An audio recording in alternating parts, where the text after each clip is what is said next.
còn nó chơi cái này có buổi xuống với khát motor khát nó còn cần nó chơi cái này buổi xuống ở với khát motor còn được cái này rất rất giảm về đó giảm không về được khóc này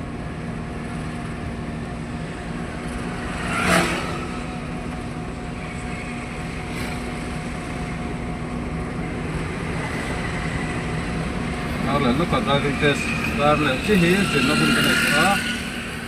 đi xong bắt qua test tụi cái này hay đi xong bắt qua driving test tụi cái này á đây là tụi chúng ta tụi bạn sẽ tăng mấy cái này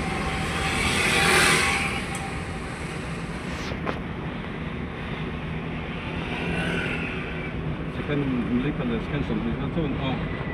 cho nên tôi nói là đó này vô video mấy tụi vô video mấy tụi